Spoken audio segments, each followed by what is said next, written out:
At 3:52 a.m., Ethan Cole finds a barefoot woman trembling in the hallway of a luxury penthouse, someone who clearly doesn't belong there. Her name is Lena Voss, and she says she just needs a moment. But Ethan can see it in her eyes. She's not lost. She's drowning. And for reasons he can't explain, he knows he can't walk away. What happens next will unravel everything. Both of them thought they knew about survival, control, and what it really means to save someone. If you're watching this story unfold, drop a comment with your city. I want to see how far this journey travels. Hit that like button and stay until the end, because this is just the beginning. The fluorescent lights in the hospital hallway buzzed like dying insects. Ethan Cole leaned against the vending machine, his work boots scuffed and his shirt smelling faintly of disinfectant and sweat. He'd been on his feet for 11 hours straight, moving between corridors, mopping floors, emptying trash bins, nodding politely at nurses who barely noticed him. It was the kind of job that made you invisible, which suited him just fine. Invisible meant no one asked questions, no one pitied you, no one reminded you that you used to be somebody else. He punched the button for black coffee, D7, and listened to the machine groan and hiss. The cup dropped. The liquid poured, thin and bitter. He wrapped his fingers around the styrofoam and let the heat seep into his palms. His phone buzzed in his pocket. He pulled it out, squinting at the screen. Mrs. Calloway. Asher had a good day, ate all his dinner, bedtime went smooth. He asked when you'd be home. Ethan exhaled slowly. He typed back with one thumb. Ethan. Tell him soon. Thanks again. He slipped the phone away and took a sip of coffee. It tasted like burnt cardboard, but it was warm, and that was enough. The elevator chimed behind him. He didn't turn. Footsteps echoed down the hall, soft, uneven. Someone walking like they weren't sure where they were going. Excuse me. The voice was quiet, almost fragile. Ethan turned. A young woman stood a few feet away, her arms wrapped around herself like she was trying to hold something inside. She was maybe 28, maybe 30. Her hair was dark and fell past her shoulders in loose waves, but it looked unwashed, tangled. She wore an oversized gray hoodie and jeans that didn't quite fit right, like she'd grabbed whatever was closest. Her feet were bare. Ethan's eyes dropped to her feet. The floor was cold. She had to feel it. "Can I help you?" he asked. She didn't answer right away. Her gaze drifted past him, unfocused, like she was looking at something only she could see. She stopped. Her lips trembled. "I just need a minute."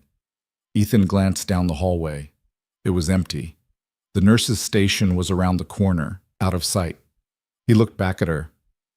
"You okay?" She laughed, but it came out broken, more like a cough.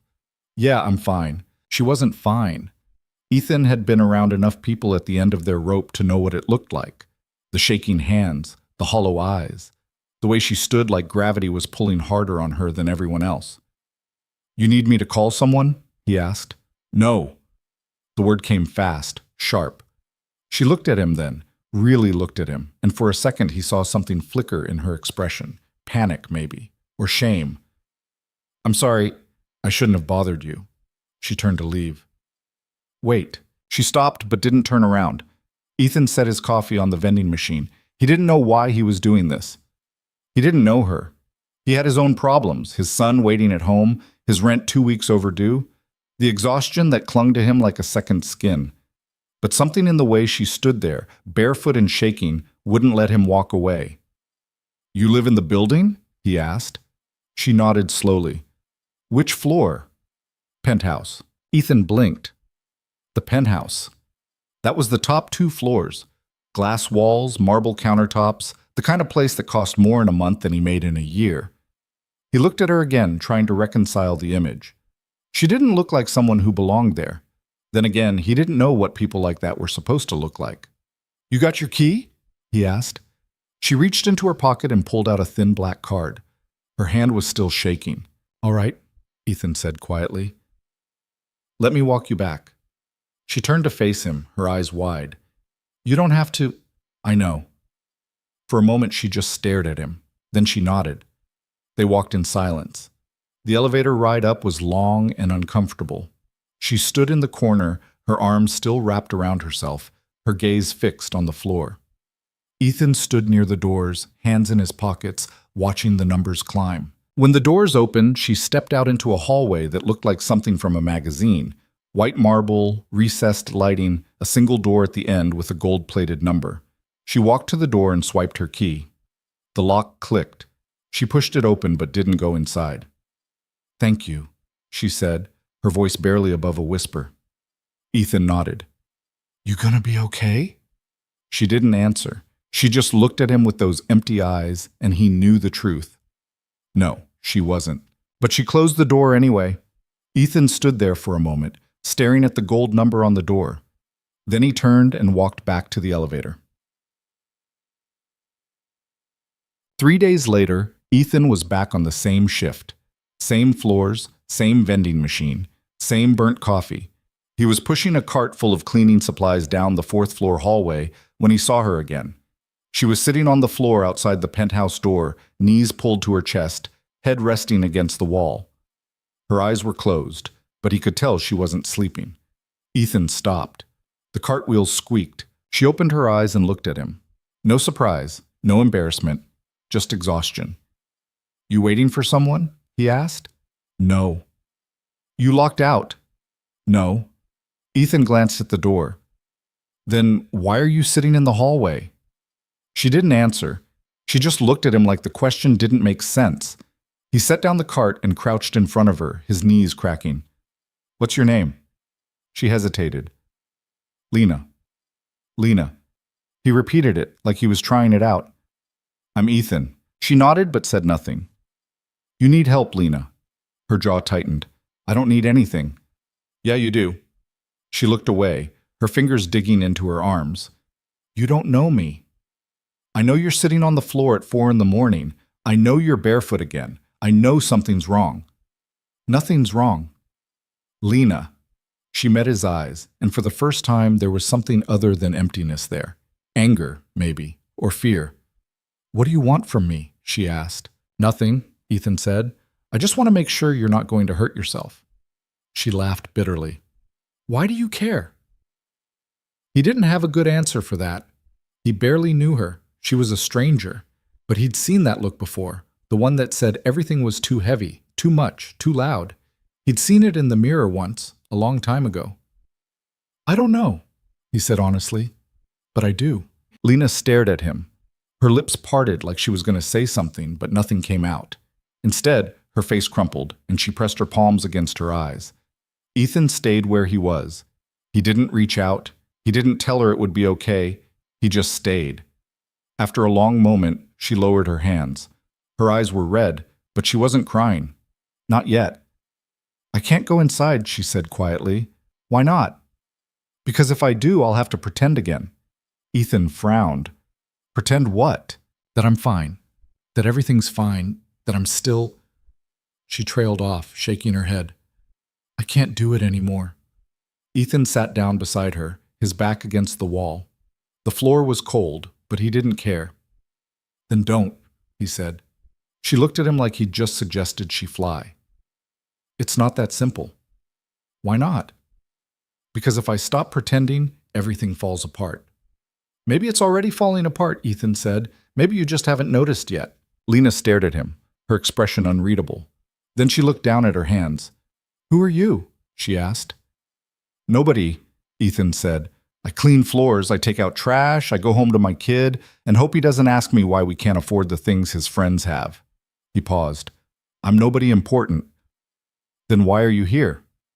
"Because you looked like you needed someone." Lena swallowed hard. She didn't say anything for a long time. When she finally spoke, her voice was so quiet, he almost didn't hear it. "I don't know how to do this." "Do what?" "Stop." Ethan turned his head to look at her. "You don't have to stop everything. You just have to stop pretending." "What if I don't know who I am without it?" "Then you figure it out." She shook her head. "It's not that easy." "No," Ethan agreed. "It's not." They sat in silence.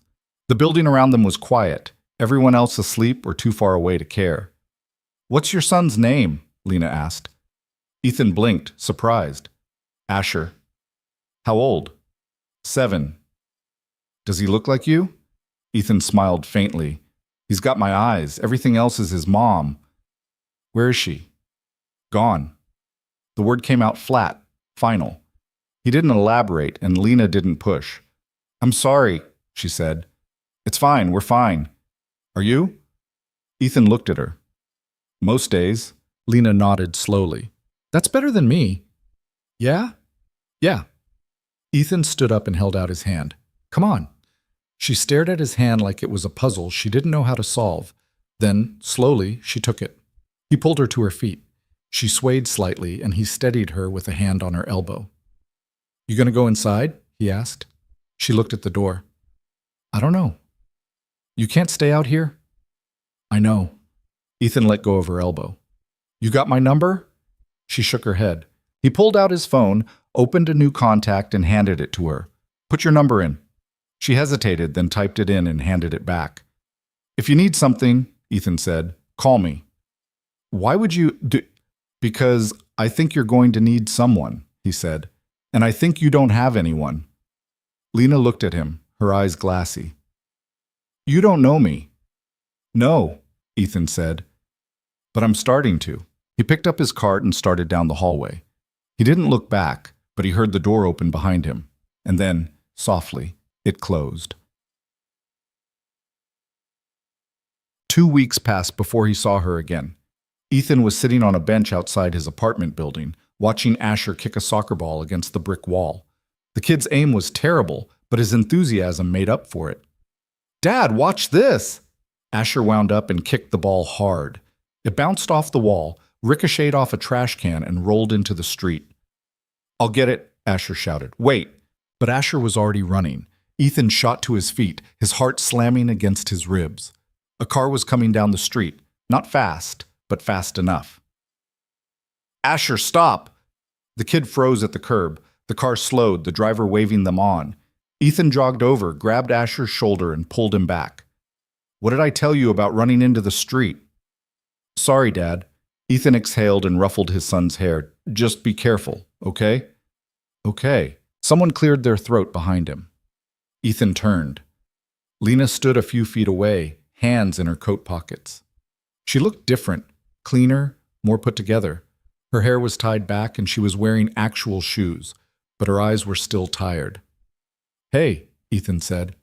Hey. Asher looked up at her, curious. Who are you? I'm Lena, she said quietly. Are you my dad's friend? Lena glanced at Ethan, uncertain. He didn't say anything. I guess so, she said. Asher grinned. Cool. Do you like soccer? I don't really know anything about it. I can teach you. Asher, Ethan said, give us a minute, okay? Okay. The kid grabbed his ball and ran back to the wall. Ethan looked at Lena. You doing okay? Better, she said. I think. You think? She smiled faintly. I'm working on it. Good. She shifted her weight, glancing at Asher. He seems like a good kid. He is. He's lucky to have you. Ethan didn't know what to say to that, so he didn't say anything. Lena looked at him, and for the first time there was something warm in her expression, something almost like hope. Thank you, she said, for the other night, for not leaving me there. You don't have to thank me. I do. She paused. I didn't think anyone would notice. I noticed. She nodded slowly. I know. They stood there for a moment, the sound of Asher's laughter filling the silence between them. You want to stay? Ethan asked. We're just out here for a bit. Lena hesitated. Then she smiled, small, tentative, but real. Yeah, she said. I'd like that. And for the first time in a long time, Ethan felt like maybe, just maybe, he wasn't the only one trying to figure out how to keep moving forward. Over the next few weeks, Lena became a strange, quiet presence in Ethan's life. She didn't show up every day, but when she did, it was unannounced, standing outside his building, waiting by the bench, sometimes holding a coffee she'd bought from the shop down the street. At first, Asher was thrilled. A new person meant new attention, new stories, new games. But Ethan could see the way Lena watched the kid, like she was trying to understand something she'd never learned, One evening, she showed up just as Ethan was pulling dinner out of the oven. It was nothing fancy, just chicken and rice, but Asher had insisted on setting the table, and he'd done it with the kind of crooked precision only a 7-year-old could manage. "Can Lena stay for dinner?" Asher asked. Ethan looked at her. "You hungry?" She hesitated. "I don't want to intrude." "You're not." She smiled faintly. "Then, yeah. Okay." They ate together, the three of them crowded around a small table. Asher talked non-stop, about school, about his favorite teacher, about the frog he'd found in the park. Lena listened, really listened, her gaze never leaving the kid's face. After dinner, Asher dragged her over to the couch to show her his drawings. Ethan stayed in the kitchen, washing dishes, but he could hear them talking. "This one's a dragon," Asher said, "and this one's a spaceship." "They're really good," Lena said. "My dad says I'm going to be an artist." "Does he?" "Yeah, he says I can be anything I want." Lena didn't respond right away. When she did, her voice was soft. "That's a good thing to hear." Ethan dried his hands and leaned against the doorway, watching them. Lena was sitting cross-legged on the couch, Asher next to her, his small body leaning into hers like it was the most natural thing in the world. She looked up and caught Ethan's eye. For a moment, neither of them spoke. Then Asher yawned and the moment broke. "All right, buddy," Ethan said. "Time for bed." "Oh, do I have to?" "Yep." Asher groaned but stood up. He looked at Lena. "Are you going to come back?" Lena smiled. "If it's okay with your dad." "It's okay," Asher said confidently. "Right, Dad?" Ethan nodded. "Right." After Asher was tucked in, Ethan walked Lena to the door.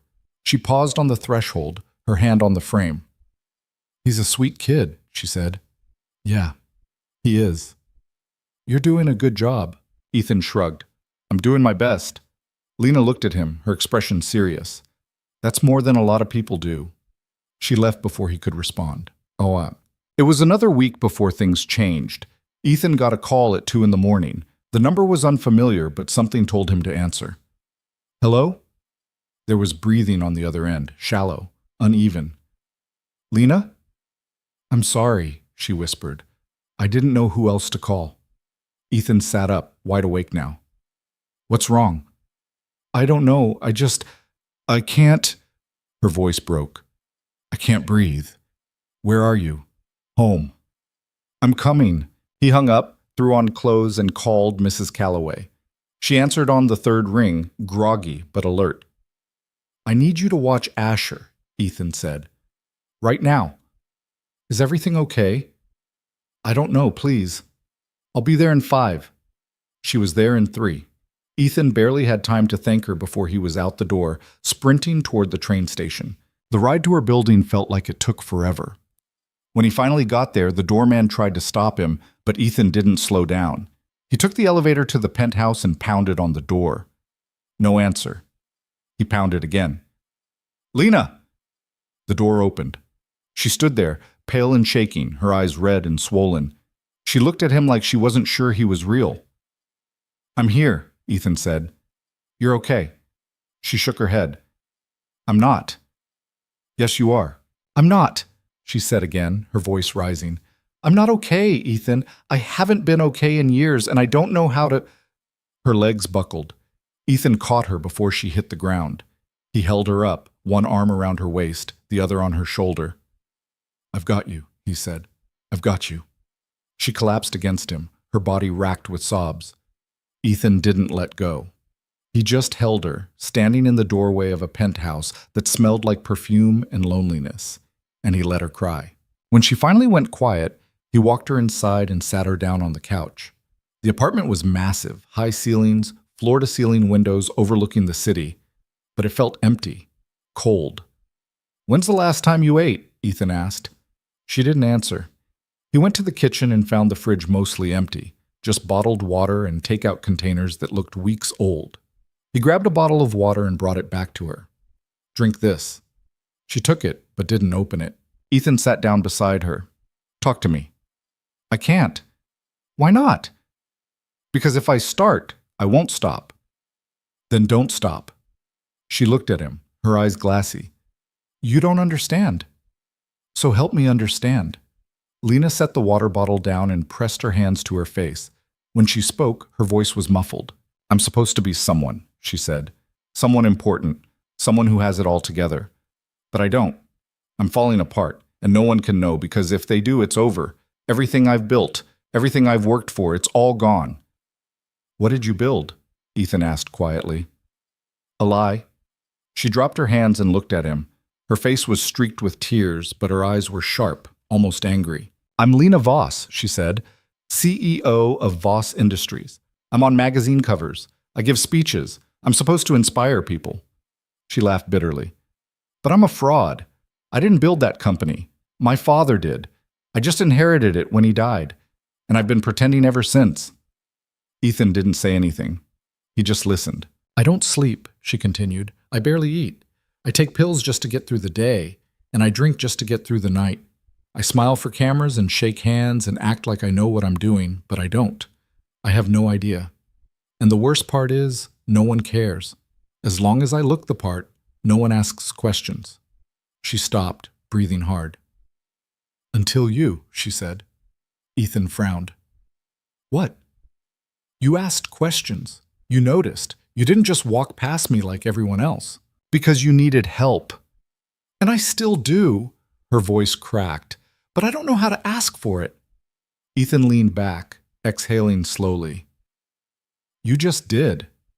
Lena stared at him. What? You called me, Ethan said. You asked me to come. That's asking for help. She shook her head. That's not enough. It's a start. Lena looked away, her jaw tight. I don't know how to do this. Do what? Be honest. Be weak. It's not weak, Ethan said. It's human. She didn't respond. She just sat there, staring at the city lights through the window. Ethan stood up. I'm going to make you something to eat. You don't have to. I know. He went back to the kitchen and rummaged through the cabinets. There wasn't much, but he found some pasta and a jar of sauce. It was enough. While the water boiled, he pulled out his phone and texted Mrs. Calloway. Ethan, everything okay? Mrs. Calloway. He's asleep. Take your time. He set the phone down and stirred the pasta. When it was done, he brought 2 bowls to the couch.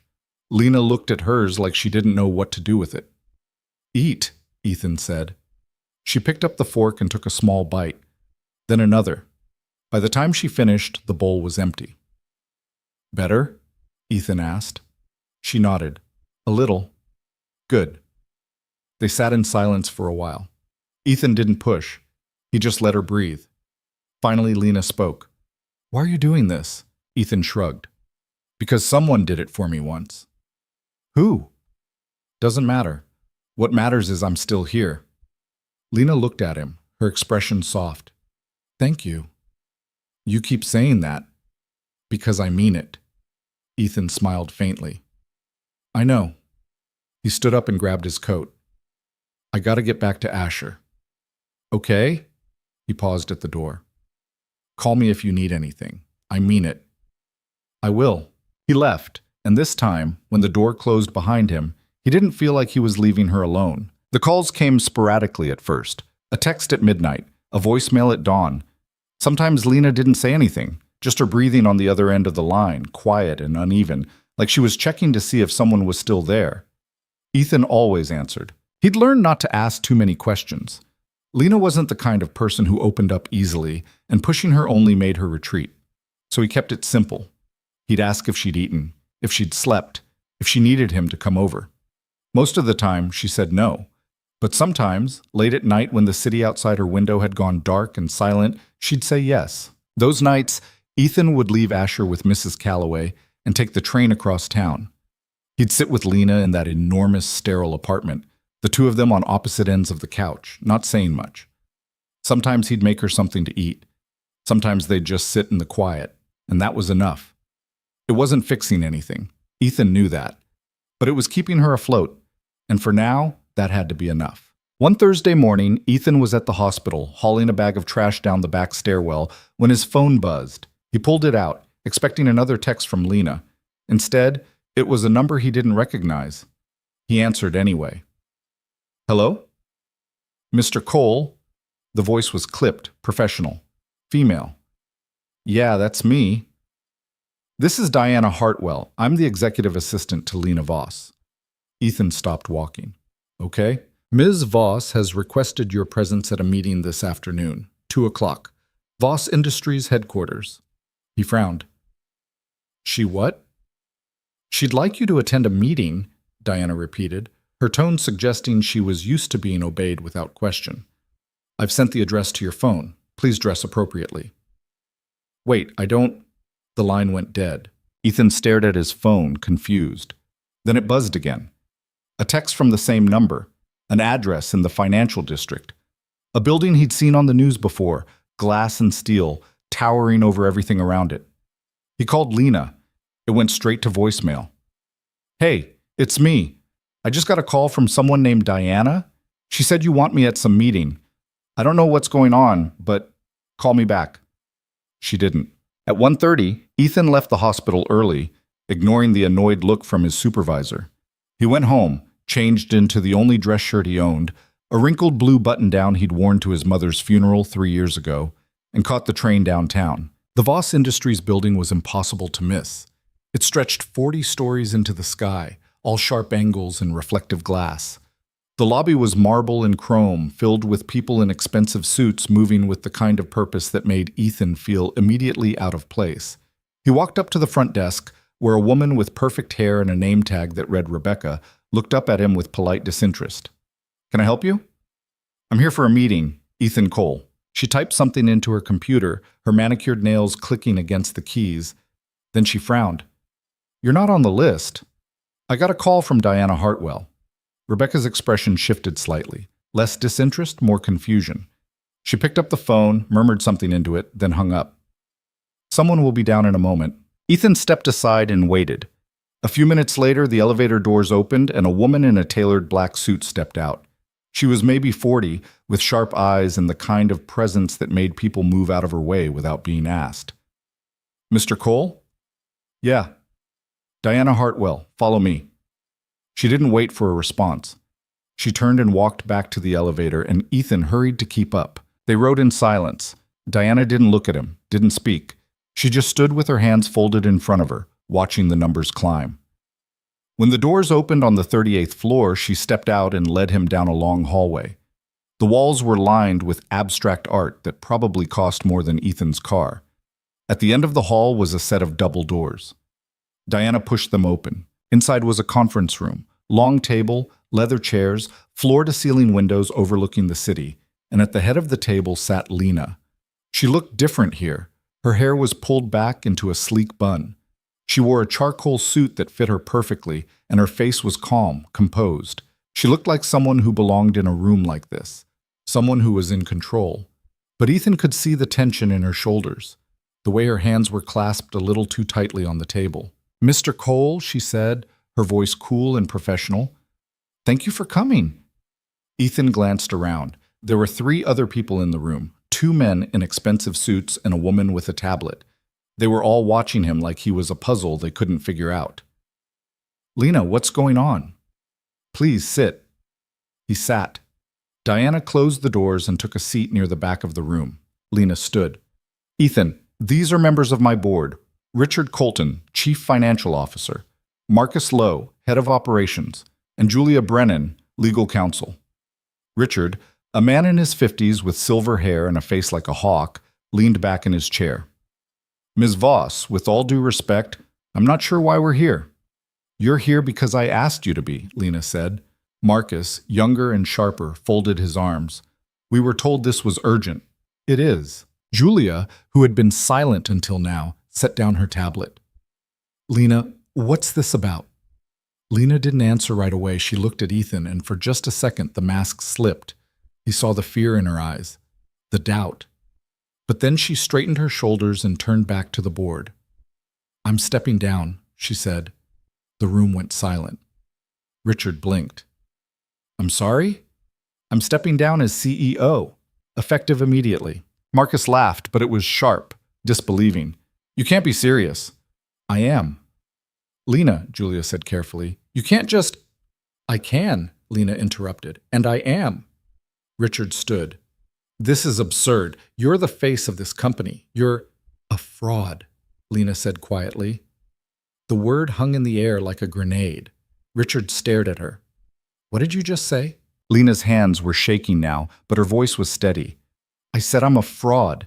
I didn't build this company. My father did. I inherited it.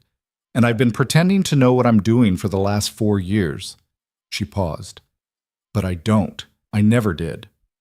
Marcus stood too. Lena, you're not thinking clearly. I'm thinking more clearly than I have in years. This is a mistake, Richard said. You're going to destroy everything. I already have, Lena said. I just didn't realize it until now. Julia stood and walked over to Lena, her voice low. Lena, if you do this, the stock will crash. Investors will pull out. The entire company could collapse. Then let it. Lena, I said let it. Lena's voice cracked, just slightly. I can't do this anymore. I can't stand in front of cameras and smile and pretend I'm someone I'm not. I can't keep swallowing pills just to get through the day. I can't keep living like this. Richard's face was red now. So what? You're just going to walk away? Leave the rest of us to clean up your mess? I'm leaving the company in capable hands, Lena said. You've been running things for years anyway. You don't need me. That's not the point, Marcus snapped. You're the CEO. You're the brand. Without me, you'll figure it out. Ethan had been silent through all of this, watching the room unravel. But now he stood. Can I say something? Everyone turned to look at him. Richard glared. Who the hell are you? He's a friend, Lena said quickly. A friend, Marcus repeated, his tone dripping with disbelief. Lena, this is a boardroom, not a therapy session. Watch it, Ethan said, his voice calm but firm. Marcus blinked. Excuse me? I said, watch it. Ethan looked at Lena. You don't have to explain yourself to these people. Mr. Cole, Julia said, her voice sharp. I don't think you understand what's at stake here. I understand just fine, Ethan said. You're worried about money, about your jobs, about how this looks. He glanced at Lena. But none of you are asking if she's okay. Richard scoffed. This isn't about feelings. Yeah, it is, Ethan said. Because she's a person, not a brand, not a face on a magazine. A person. And she's telling you she can't do this anymore. And you think walking away is the solution? Marcus asked. I think sometimes walking away is the only solution. The room went quiet again. Lena was staring at Ethan, her eyes glassy. She opened her mouth to say something, but nothing came out. Julia sighed and sat back down. Lena, I need you to think about this. Really think about it. Because once you do this, there's no going back. I know, Lena said. Do you? Richard asked. Because I don't think you understand what you're giving up. I understand perfectly, Lena said. I'm giving up a life that was never mine to begin with. She turned to Ethan. Can we go? He nodded. Yeah. They walked out together, leaving the board sitting in stunned silence. Diana followed them into the hallway, her expression unreadable. Ms. Voss, she said quietly, what would you like me to do? Lena stopped. She looked at Diana, this woman who had been her assistant for 3 years, who had organized her life down to the minute, who had never once asked if she was okay. Take the rest of the day off, Lena said. Diana blinked. I'm sorry? Go home. Be with your family. Do something that makes you happy. Diana hesitated, then nodded. All right. Lena smiled faintly. Thank you, Diana, for everything. She walked away before Diana could respond. In the elevator, Lena leaned against the wall and closed her eyes. Ethan stood next to her, his hands in his pockets. You okay? He asked. She laughed, but it sounded broken. No. Yeah, I figured. When the doors opened, they stepped out into the lobby. People stared as they walked past. Lena Voss, the CEO, looking disheveled and lost, walking next to a man in a wrinkled shirt who clearly didn't belong there. Ethan didn't care. He just kept walking. Outside, the city was loud and chaotic. Lena stopped on the sidewalk, staring at the street like she didn't know where to go. What now? She asked. Ethan shrugged. I don't know. What do you want to do? She looked at him, her eyes red. I don't know. All right. Then let's just walk. So they did. They walked through the financial district, past the towering buildings and the people in suits who moved like the world would end if they slowed down. They walked until the buildings got smaller and the streets got quieter. And eventually, they ended up in a park, a small patch of green wedged between two apartment complexes. Lena sat down on a bench. Ethan sat next to her. I just blew up my entire life, she said. Yeah. And I don't know what comes next. Yeah. She looked at him. That's all you're going to say. What do you want me to say? I don't know. Something reassuring, maybe.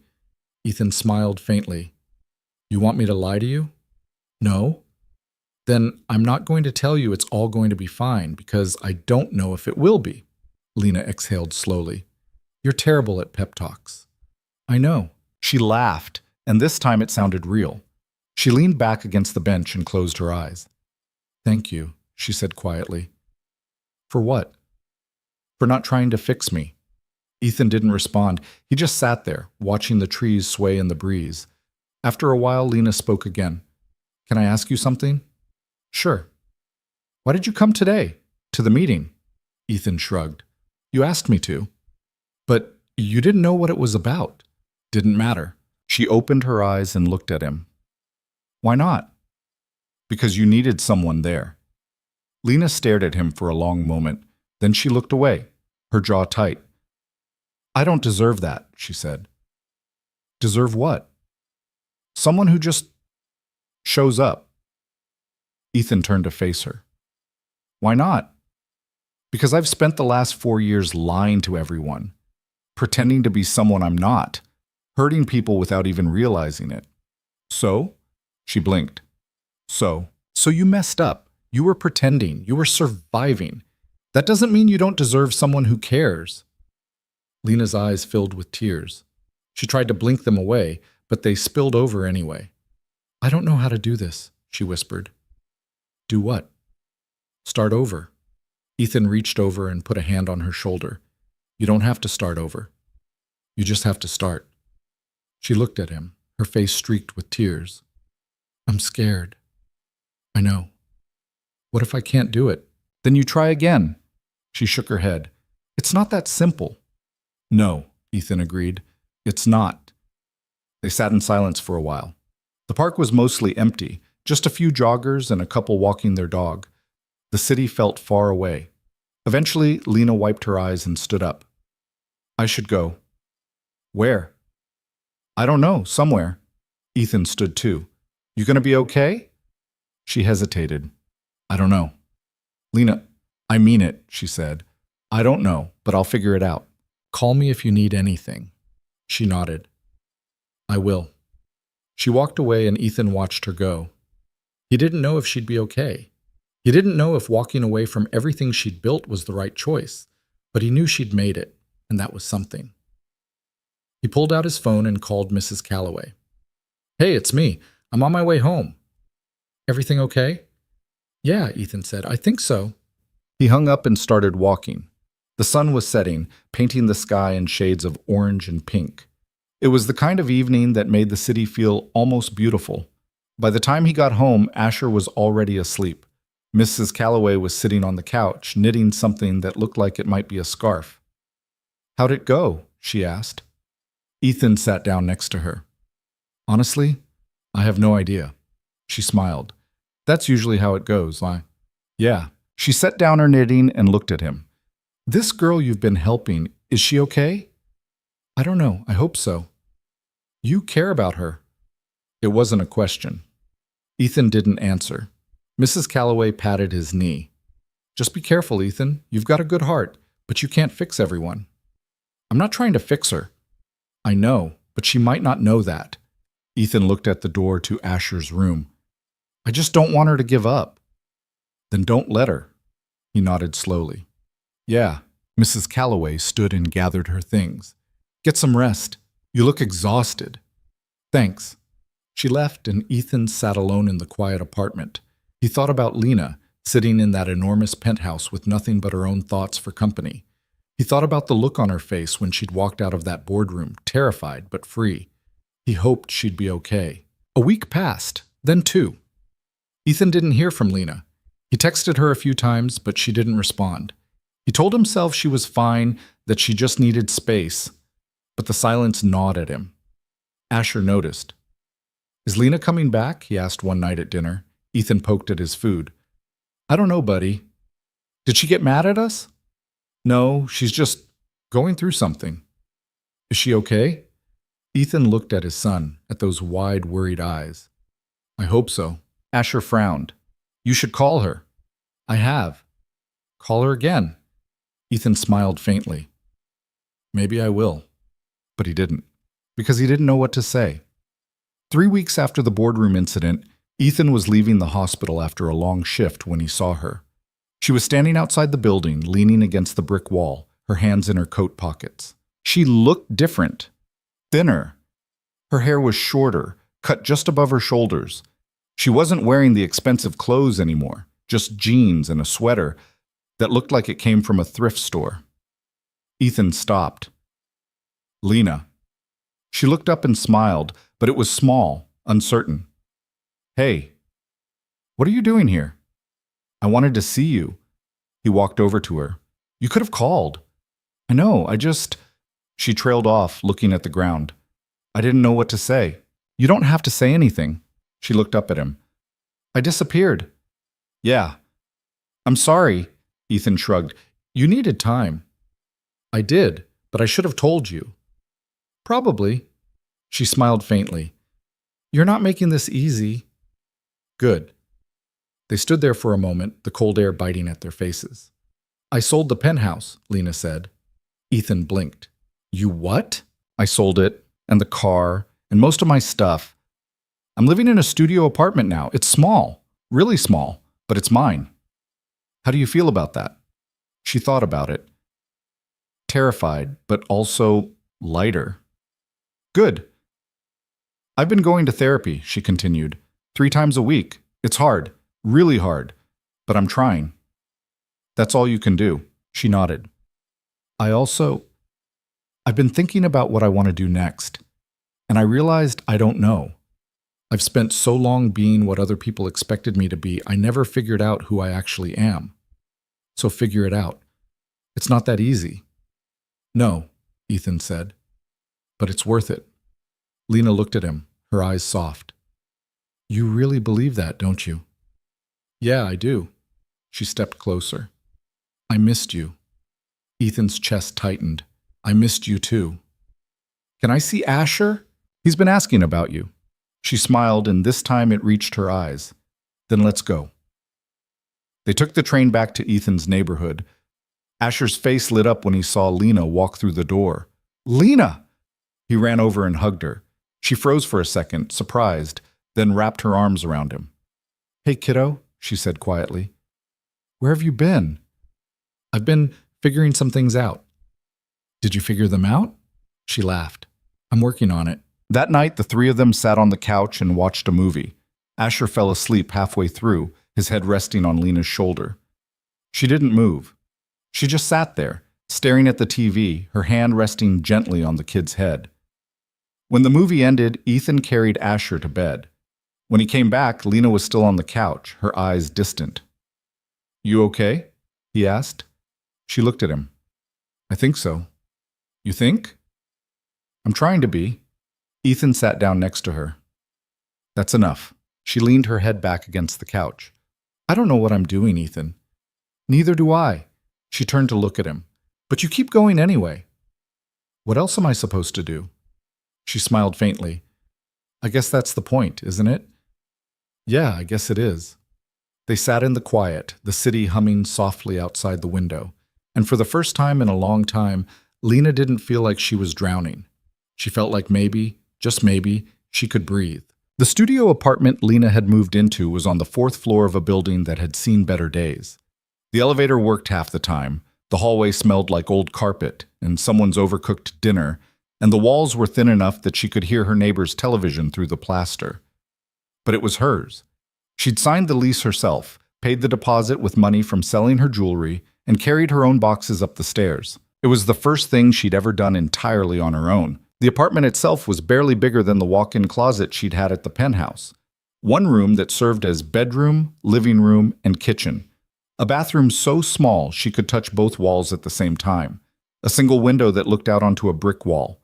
But when she woke up in the mornings, she didn't feel the crushing weight of pretending to be someone she wasn't. And that was worth more than marble countertops and floor-to-ceiling windows. Ethan started coming by more often. Sometimes he'd bring Asher, and the three of them would sit on the floor eating takeout because Lena didn't have a table yet. Other times, it was just him, stopping by after his shift with coffee and a quiet presence that didn't demand anything from her. One evening, about a month after she'd moved in, Ethan knocked on her door holding a bag of groceries. "What's this?" Lena asked, stepping aside to let him in. "You said you were trying to cook." "I said I was thinking about trying to cook. There's a difference." Ethan set the bag on the counter. "Well, now you're actually going to try." She peered into the bag. Chicken breasts, vegetables, rice, spices she didn't recognize. "I don't know how to make any of this. That's why I'm here." "You cook?" "I have a 7-year-old. Of course I cook." Lena crossed her arms, skeptical. "This feels like a setup for disaster." "Probably," Ethan said, pulling out a cutting board. "But you got to start somewhere." They spent the next hour in her cramped kitchen, Ethan showing her how to dice an onion without crying, how to tell when chicken was actually cooked through, how to season something so it didn't taste like cardboard. Lena fumbled through it, cutting vegetables into uneven chunks, burning the rice the first time, adding too much salt to the sauce. But when they finally sat down to eat, the food was edible. Not good, but edible. "This is terrible," Lena said, chewing slowly. Ethan took another bite. "Yeah, it's pretty bad." She laughed, and it felt good, real. "But you made it," Ethan added. "That counts for something." "Does it?" "Yeah." She set down her fork and looked at him. "Why are you doing this?" "Doing what?" "Teaching me how to cook." "Coming here all the time, being—" She trailed off, searching for the right word. "Patient." Ethan shrugged. "Because I want to." "That's not an answer." "Sure it is." Lena shook her head. "You have your own life, your own problems. You don't need to keep showing up for someone who's a mess." "You're not a mess." "Yes, I am." "Okay, fine, you're a mess. So what?" She blinked. "So what?" "So everyone's a mess, Lena. You think I've got it all figured out? I'm working a job that barely pays my bills, raising a kid on my own, living in an apartment with a leaky faucet I can't afford to fix. I'm as much of a mess as you are." "That's different." "How?" "Because you didn't blow up your entire life in front of a boardroom full of people." "No," Ethan said. "I blew it up in a hospital room when my wife walked out and never came back." Lena went quiet. Ethan had mentioned his ex-wife before, but only in passing. He'd never told her the whole story. "You don't have to she started. "Her name was Claire," Ethan said, cutting her off. "We got married young, too young probably, but we loved each other. Or I thought we did. When Asher was born, things got hard, really hard. She had postpartum depression, but she wouldn't get help. She just kept saying she was fine, that she'd snap out of it. And I believed her, because I didn't know what else to do." He paused, his jaw tight. "One day I came home from work and she was gone. No note, no explanation, just gone. I found out later she'd moved to California with some guy she met online. She signed away her parental rights without even asking to see Asher first." Lena's chest tightened. "Ethan, I'm so sorry." He shook his head. "I spent a long time being angry. At her, at myself, at the whole situation. But eventually I realized something. She didn't leave because of me. She left because she was drowning, and she didn't know how to ask for help. And by the time I noticed, it was too late." He looked at Lena, his eyes steady. "So when I see you drowning, I'm not going to just walk past, because I know what happens when people don't show up." Lena's throat felt tight. She didn't know what to say. Ethan stood and started clearing the plates. "Anyway, next time we'll try pasta. It's harder to mess up."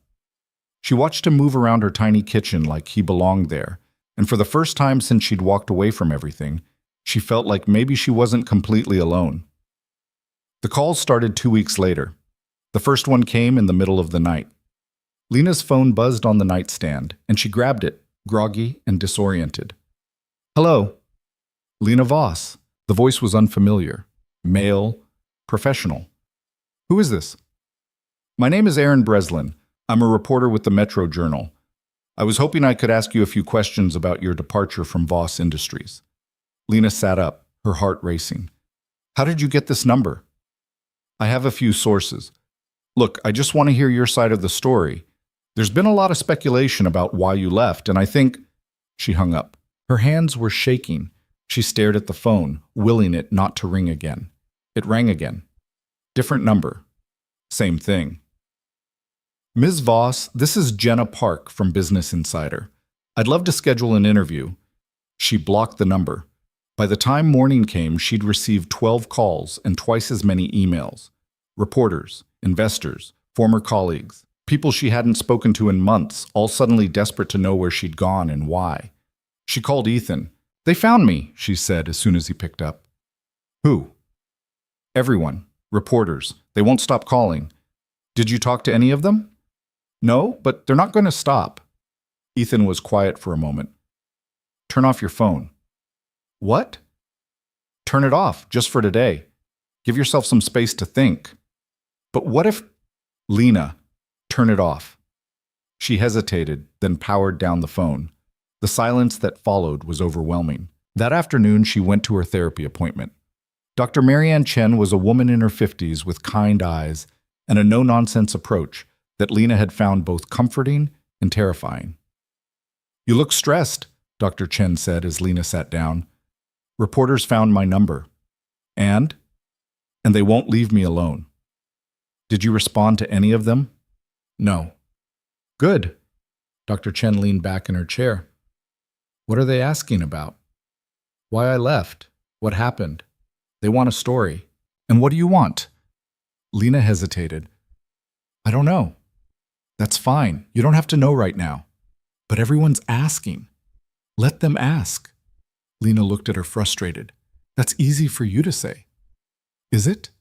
Dr. Chen tilted her head. Lena, you spent years giving people what they wanted. You stood in front of cameras and said the right things and smiled even when you were falling apart. And now you're free from that. So why are you still worried about what they think? Because I don't want them to think I'm weak. Why not? Because I'm not. Then show them that, not by giving them answers, but by not giving them anything at all. Lena sat with that for a moment. You're saying I should just ignore them. I'm saying you should do what's best for you, not what's best for their narrative. When Lena left the appointment, she felt steadier, not completely calm, but less like the world was closing in. She turned her phone back on. 32 missed calls. She deleted them all. The media attention didn't stop. If anything, it got worse. Within a week, there were articles speculating about her mental health, her finances, her relationship status.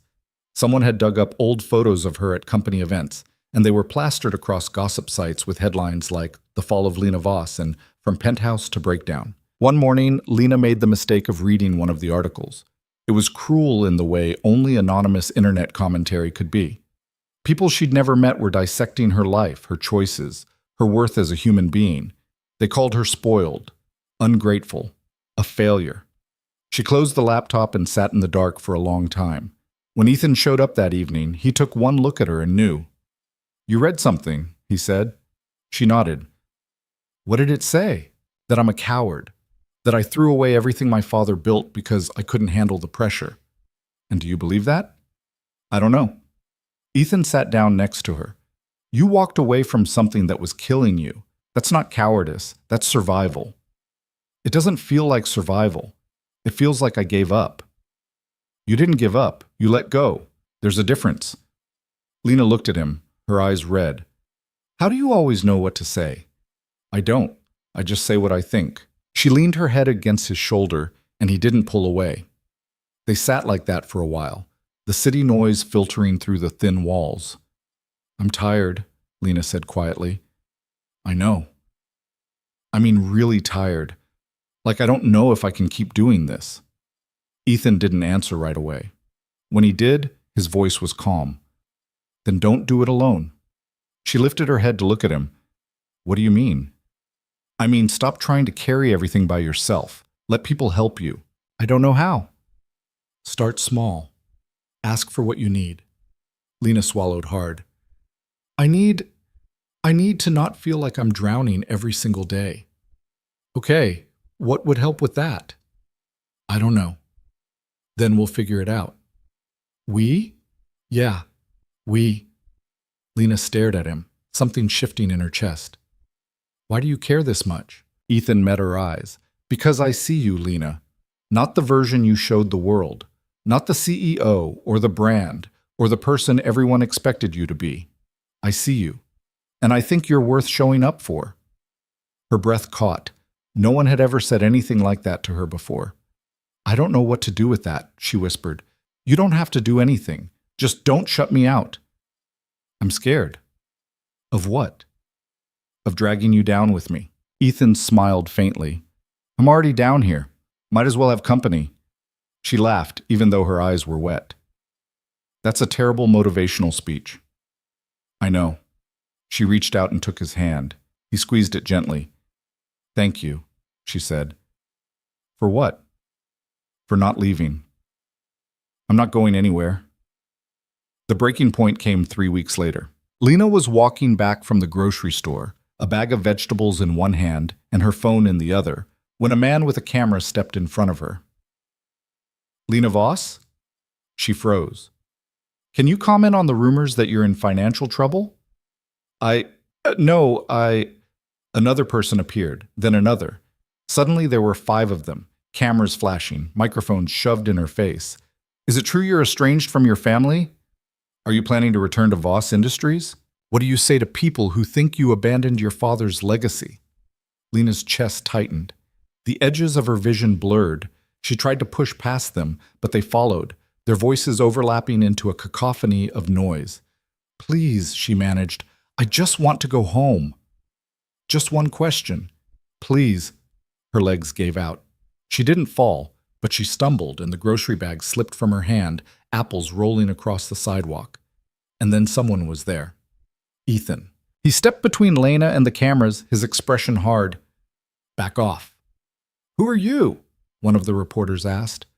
Doesn't matter. Get out of her way. We're just doing our job. I said back off. There was something in his voice that made them hesitate. Ethan bent down, grabbed the grocery bag, and put a hand on Lena's arm. Come on. She let him guide her away. The reporters shouted after them, but Ethan didn't look back. He just kept walking, his hand steady on her elbow, until they were around the corner and out of sight. When they stopped, Lena was shaking so hard she couldn't speak. Ethan set down the bag and turned to face her. Hey, look at me. She shook her head, her hands pressed to her face. Lena, look at me. She lowered her hands. Her eyes were wild, unfocused.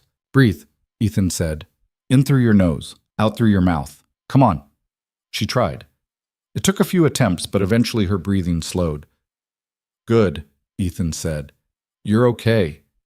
I'm not, she whispered. You are. You're right here. You're safe. I can't do this.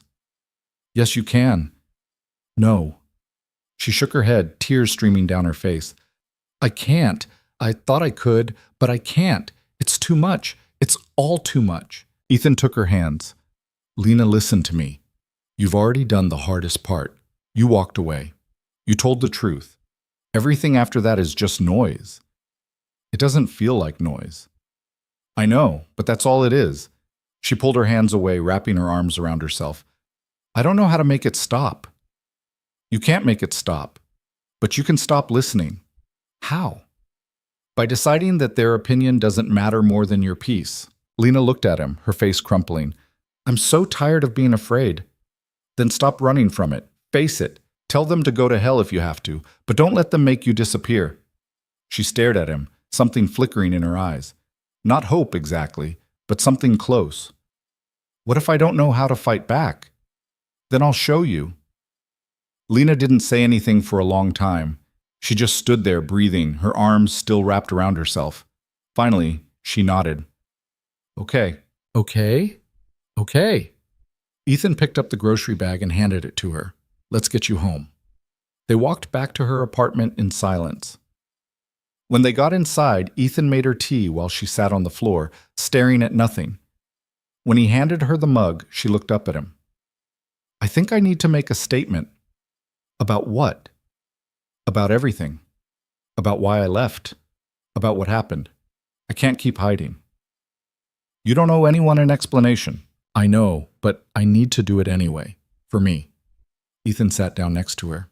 What are you going to say? I don't know yet, but I'll figure it out. You want help? She looked at him, surprised. You'd help me? Of course. Why? Because you asked. Lena smiled faintly. You make it sound so simple. It is simple. You just don't believe it yet. That night, after Ethan left, Lena sat down at her laptop and started typing. She didn't overthink it. She didn't try to make it perfect. She just wrote. When she finished, it was almost dawn. She read it over once, then sent it to the email address of a journalist who'd been persistent but not cruel. Then she closed the laptop and went to bed. The statement went live the next afternoon. It was short, direct, honest. She didn't apologize for leaving. She didn't justify her choices. She just told the truth. That she'd been pretending for years. That she'd been drowning. That she'd walked away to save herself, and she didn't regret it. The response was immediate. Some people praised her. Others tore her apart. But for the first time, Lena didn't read the comments. She didn't check the headlines. She just turned off her phone and went for a walk. When she came back, Ethan was waiting outside her building with Asher. We brought pizza, Asher announced. Lena smiled. You did? Dad said you probably needed comfort food. He was right. They went upstairs and ate pizza on the floor. Asher talked about school, about a science project he was working on, about a girl in his class who had a pet hamster. Lena listened, really listened, and for the first time in weeks she felt something other than fear. After Asher fell asleep on the couch, Ethan looked at Lena. You okay? She thought about it. Yeah, I think I am. Good. She looked at him, really looked at him. I couldn't have done this without you. Yes, you could have. No, I couldn't. Ethan shook his head. You were already doing it before I showed up. I just reminded you that you weren't alone. Lena's eyes filled with tears, but this time they didn't feel heavy. They felt like relief. Thank you, she said. You keep saying that. Because I keep meaning it. Ethan smiled. I know. They sat in the quiet, the city humming softly outside the window. And for the first time since everything had fallen apart, Lena felt like maybe she could rebuild. Not into the person she used to be, but into someone new, someone real, someone who didn't have to pretend anymore. The statement changed things, but not in the way Lena expected. The media frenzy didn't disappear overnight. If anything, it intensified for a few days. Think pieces about mental health, corporate culture, the pressure on young executives. But then, slowly, the noise began to fade. Other stories took over. Other scandals. The world moved on the way it always did. Lena didn't. She woke up each morning in her small apartment and had to remind herself that this was real, that she wasn't going back, that the life she'd left behind wasn't waiting for her to change her mind. Some days that felt like freedom. Other days, it felt like falling. She started looking for work. Nothing glamorous, nothing that required her to be anyone other than who she was. She applied to coffee shops, bookstores, administrative assistant positions. Most places didn't call back. The ones that did seemed confused when they Googled her name and saw the headlines. One manager actually laughed during the interview. You're that Lena Voss, the CEO? Was, Lena corrected. Why do you want to work here? This is minimum wage. Because I need a job. The manager looked at her like she was lying. I don't think you'd be a good fit. Lena left and sat in her car for 20 minutes, staring at the steering wheel. She'd sold the Tesla months ago and bought a used Honda with a dent in the passenger door and seats that smelled faintly of French fries. It was the first car she'd ever picked out herself. Her phone buzzed, a text from Ethan. Ethan, how'd it go? She thought about lying, saying it went fine, that she'd hear back soon, but she was tired of pretending. Lena, they didn't hire me. Ethan, their loss. Lena, I don't think I'm going to find anything. Ethan, you will. Just takes time. Lena, how much time? Ethan, however long it takes. She stared at the message, then typed back. Lena, I hate that you're always right. Ethan, I'm not always right, just persistent. She smiled despite herself and started the car. That night, she showed up at Ethan's apartment unannounced. He opened the door in sweatpants and an old t-shirt, his hair sticking up like he'd been lying down. "Hey," he said, surprised. "Everything okay? Can I come in?" "Yeah, of course." Inside, Asher was sprawled on the couch, watching cartoons, a bowl of cereal balanced on his stomach. "Lena," he said, sitting up so fast the cereal nearly spilled. "Did you come to watch with me?" "Maybe later, kiddo," Ethan said. "Lena and I need to talk for a minute." Asher shrugged and went back to his show. Ethan gestured toward the small kitchen, and Lena followed. He poured her a glass of water without asking, then leaned against the counter. "What's going on?" he asked. Lena wrapped her hands around the glass. "I had another interview today." And they didn't want me." "No one wants me, Ethan. I've applied to 15 places. 15. And not one of them will give me a chance. Then apply to 15 more." She set the glass down hard. "That's not helpful. What do you want me to say?" "I don't know. Something other than keep trying." Ethan crossed his arms.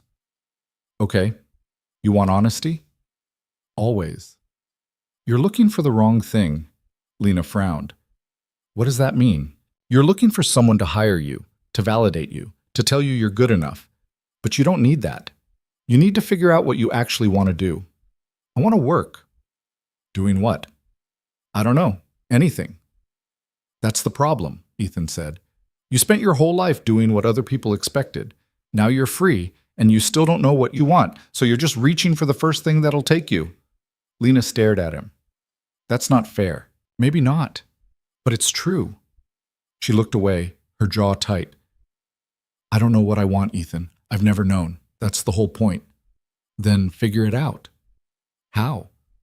"Try things, fail at them. Try something else. Stop waiting for someone to tell you what you're supposed to do." Lena's hands clenched into fists. "You make it sound so easy." "It's not easy, but it's simple."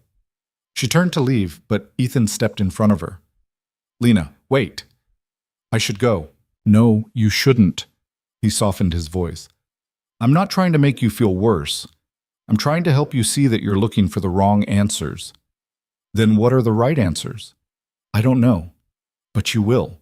You just have to stop being afraid of not knowing." Lena's eyes filled with tears. She hated how easily he could do that, cut through all her defenses and see the things she didn't want to admit. "I'm afraid," she whispered. "I know." "What if I never figure it out?" "Then you keep living anyway." She shook her head. "That's not enough. It's all any of us have." Lena looked at him, and for a moment neither of them spoke. Then she stepped forward and wrapped her arms around him. Ethan hesitated, then hugged her back, his hand resting gently on her shoulder. "I'm sorry," she said into his chest. "For what?" "For being difficult." "You're not difficult. You're just scared." "Same thing." "No, it's not." She pulled back and looked up at him. "Thank you for putting up with me." "I'm not putting up with you. I'm showing up for you. There's a difference." She smiled faintly. "You say that a lot." "Because you need to hear it a lot." From the living room, Asher called out, "Dad! Lena! The good part's starting!" Ethan raised an eyebrow. "You want to stay?" Lena wiped her eyes. "Yeah, I do." They went back to the living room and sat on the couch, Asher wedged between them. The cartoon was loud and chaotic, full of talking animals and improbable adventures. Lena had no idea what was happening, but Asher's laughter was contagious, and by the end of the episode, she was smiling. When it was over, Asher turned to her. "Can you stay for dinner?" Lena glanced at Ethan. He shrugged. "We're just having spaghetti, nothing fancy." "I'd like that," Lena said. While Ethan cooked, Lena and Asher set the table. The kid chattered nonstop, telling her about his day at school, about a book he was reading, about a fort he was building in his room.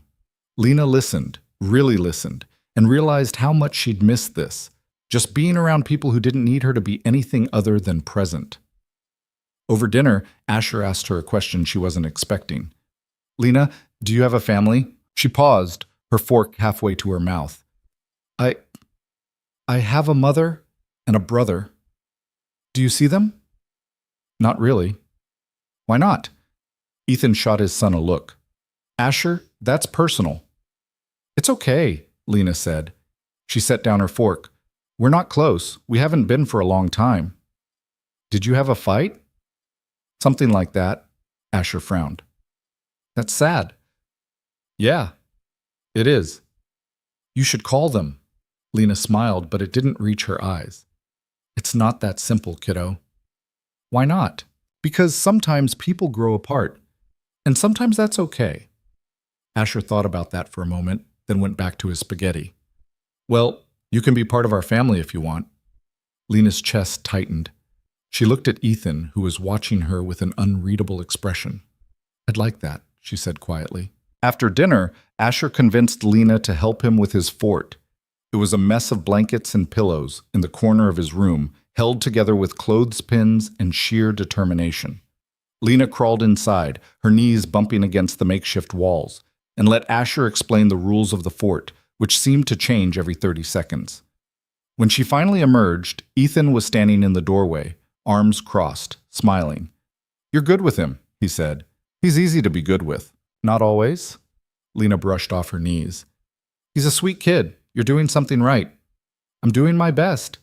That's all anyone can do. Ethan looked at her for a long moment.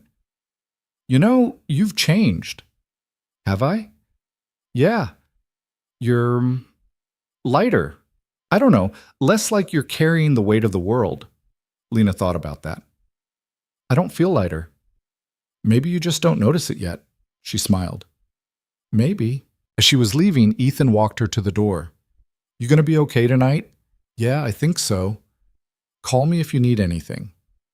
I will. But she didn't call, because that night, for the first time in months, she slept through without waking up in a panic. A week later, Lena got an email from someone she didn't expect. The subject line read, an opportunity. She almost deleted it, but curiosity got the better of her, and she opened it. The email was from a woman named Dr. Sarah Lim, who ran a nonprofit organization that helped people struggling with burnout, anxiety, and mental health crises in high-pressure careers.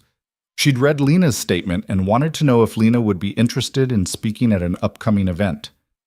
Lena read the email 3 times, her heart pounding. She called Ethan. I got an email, she said as soon as he picked up. Okay. From a nonprofit. They want me to speak at an event. About what? About everything. About what happened. About walking away. And I don't know if I should do it. Why not? Because what if I mess it up? What if I say the wrong thing? Lena, you told the truth in front of the whole world. I think you can handle a speech. That was different. How? Because I was angry. This is, I don't know, intentional. Ethan was quiet for a moment. Do you want to do it? Lena hesitated. I think so, but I'm scared. Of what? Of people thinking I'm a fraud. Of standing up there and realizing I don't have anything worth saying. You have plenty worth saying. How do you know? Because I've been listening. Lena closed her eyes. What if no one cares? Then at least you tried. She exhaled slowly. Okay. Okay. Yeah. I'll do it. Good. She hung up and stared at the email for another 10 minutes before typing a response. The event was 3 weeks away. Lena spent the time writing and rewriting her speech, pacing her apartment, practicing in front of the mirror. Nothing felt right. Every word felt too polished or too raw, too much, or not enough. 2 days before the event, she showed up at Ethan's place with her laptop in a look of sheer panic. I can't do this, she said. Ethan took the laptop from her hands and set it on the table. Yes, you can. I've rewritten this thing 12 times and it's still terrible. Let me hear it. No. Lena. No, it's embarrassing. Then it's probably good. She glared at him, but she sat down and opened the laptop. She read the speech aloud, her voice shaking, stumbling over words she'd written herself. When she finished, she looked at him, waiting for him to tell her it was awful. Instead, he said, That's honest. That's it? That's all you're going to say? What else do you want me to say? I don't know. That it's good. That it'll work. that I'm not going to make a fool of myself. Ethan leaned forward. Lena, I can't tell you it'll work. I don't know, but I can tell you that it's real, and that's what people need to hear. What if it's not enough?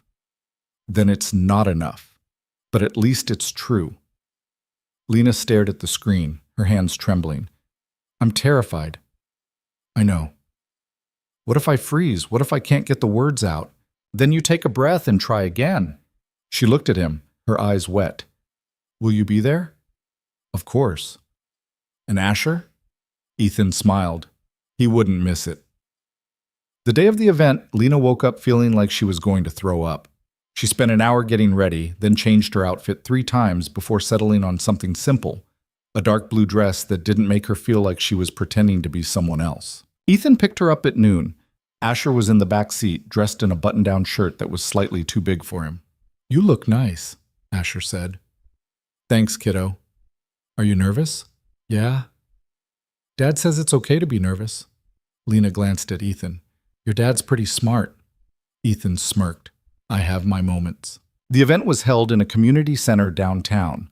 When they arrived, Lena's stomach twisted into knots. There were maybe 200 people in the audience, not a huge crowd, but enough to make her feel exposed. Dr. Lim met her backstage. She was a warm woman with kind eyes and a calm demeanor that immediately put Lena at ease. Thank you for doing this, Dr. Lim said. I'm not sure I'm the right person. You are. Trust me. Lena sat in a folding chair backstage, her hands gripping the edges of her speech. Ethan and Asher were somewhere in the audience. She couldn't see them, but knowing they were there helped. When her name was called, she stood on shaking legs and walked onto the stage. The lights were bright. She couldn't see faces, just shapes in the darkness. She stepped up to the microphone, her heart pounding so hard she thought everyone could hear it. She opened her mouth to speak, and nothing came out. The silence stretched. People shifted in their seats. Lena's hands were shaking so badly the paper rattled. Then, from somewhere in the audience, she heard a small voice. You got this, Lena. Asher. She smiled, her eyes stinging. She set down the paper and looked out at the crowd. I wasn't supposed to be here, she said. Her voice was quiet, but steady. A year ago, I was running a company I didn't build, living a life I didn't choose, pretending to be someone I wasn't. And I thought that was just how it was supposed to be. I thought if I worked hard enough, if I smiled enough, if I said the right things, eventually I'd feel like I belonged. She paused, her hands gripping the podium. But I didn't. I felt like I was drowning. And the worst part was, no one noticed. Or maybe they did, and they just didn't care. Because as long as I looked the part, that was all that mattered. Her voice cracked, but she kept going. I'm not here to tell you I have all the answers. I don't. I'm still figuring out who I am and what I want. But I'm here to tell you that walking away from something that's killing you isn't weakness. It's survival. And you don't owe anyone an explanation for choosing yourself. The room was silent.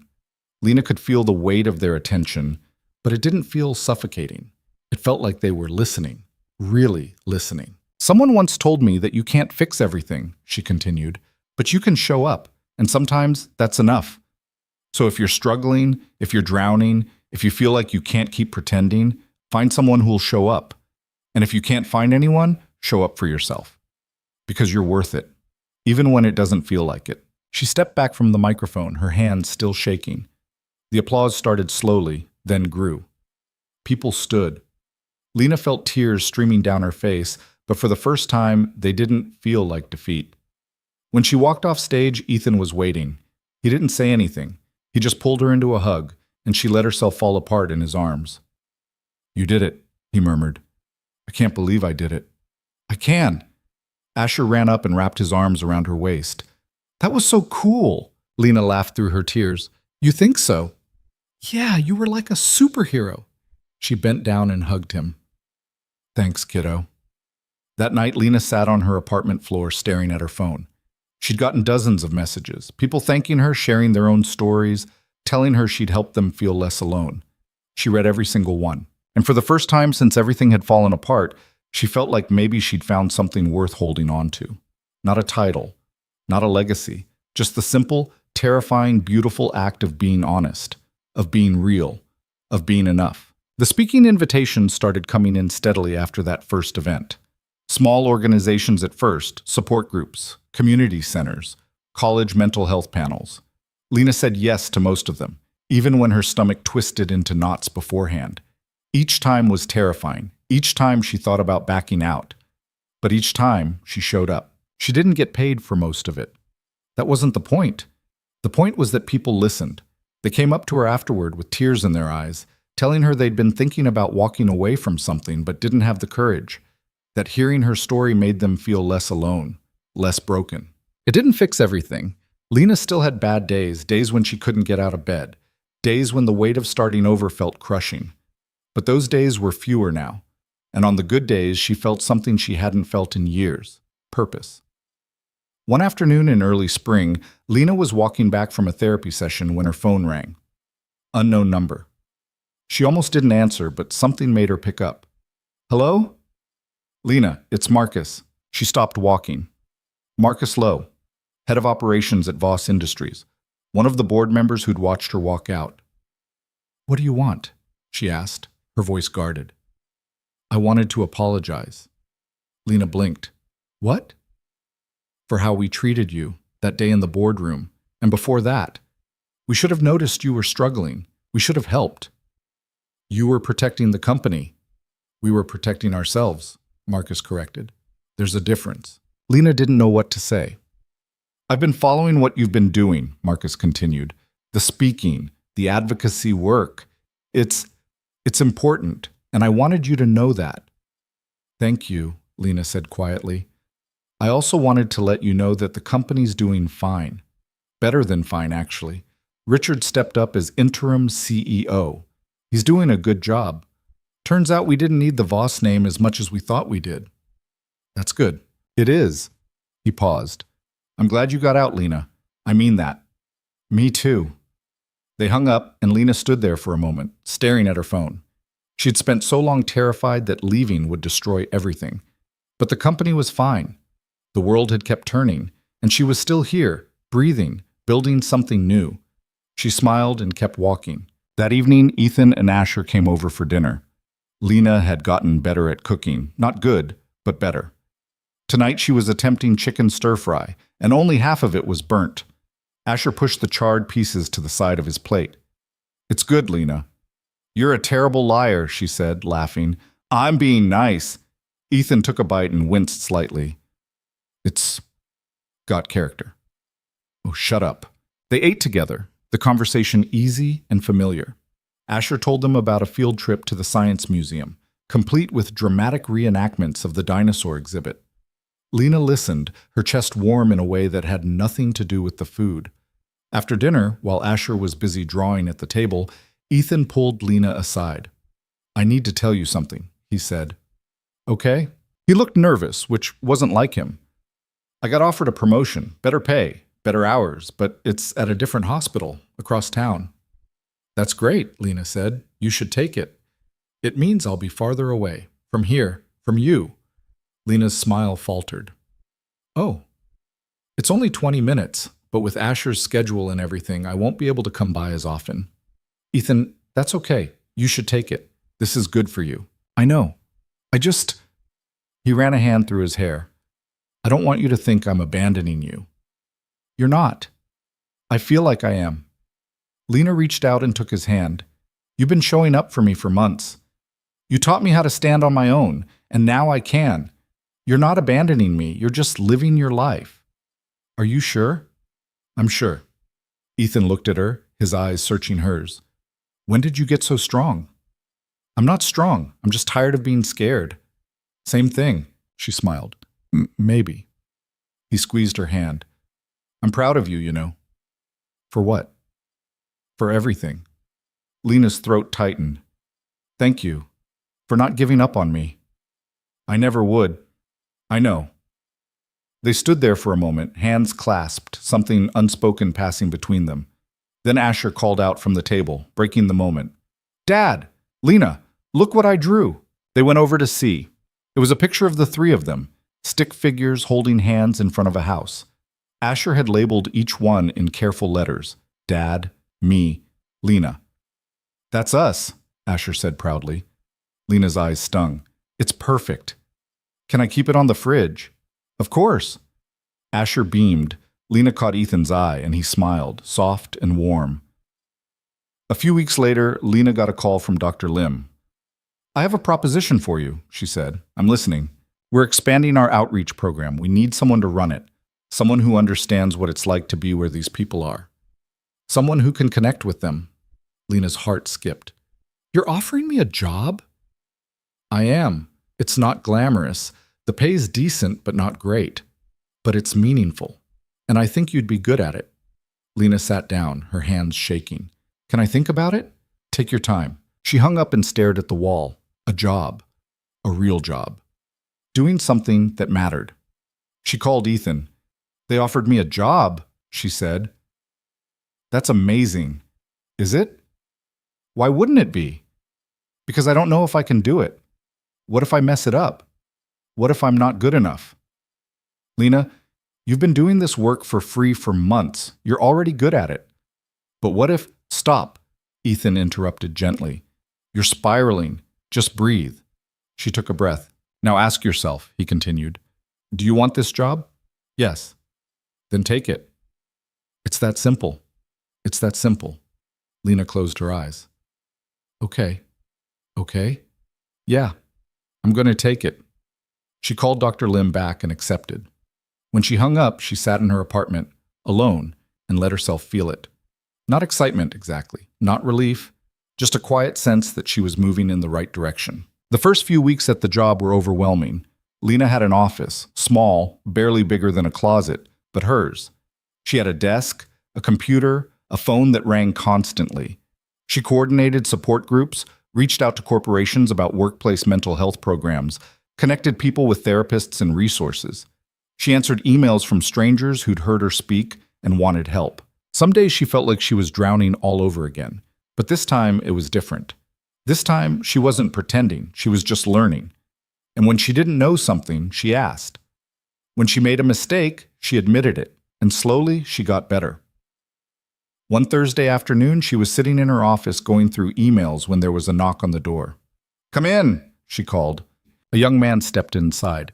He looked maybe 25, dressed in a suit that was too big for him. His tie loosened like he'd been pulling at it all day. Are you Lena Voss? He asked. I am. I'm sorry to just show up like this. I saw you speak a few months ago at the conference downtown. I remember that one. What's your name? David. He shifted his weight nervously. I work at a tech startup, long hours, high pressure, and I've been thinking about what you said, about walking away. Okay, sit down. He sat, his hands gripping his knees. I don't know if I can do it. My parents are so proud of me. They tell everyone about my job, about how well I'm doing, and I make good money, really good money. But I hate it. I hate every single day. And I don't know what to do. Lena leaned forward. What do you want to do? I want to quit, but I'm scared. Of what? Of disappointing people, of failing, of not knowing what comes next. Those are all valid fears, Lena said. But let me ask you this. If you stay, what happens? David looked down. I keep hating my life. I keep pretending I'm fine. I keep existing, not living, just existing. And if you leave? I don't know. That's the problem. No, Lena said gently. That's the opportunity. David looked up at her, his eyes red. How did you do it? How did you walk away from everything? Honestly, I didn't have a choice. I was falling apart. It was leave or collapse completely. But if I could go back and do it differently, I wouldn't.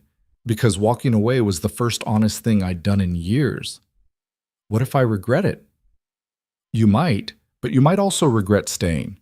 Either way, you're going to have regrets. The question is, which ones can you live with? David sat with that for a moment. Then he nodded slowly. Thank you. For what? For not telling me what to do. Lena smiled. I can't tell you what to do. Only you know what's right for you. But whatever you decide, make sure it's your choice, not your parents, not your bosses, yours. David stood and shook her hand. I'll think about it. Good. After he left, Lena sat at her desk for a long time, thinking about how far she'd come.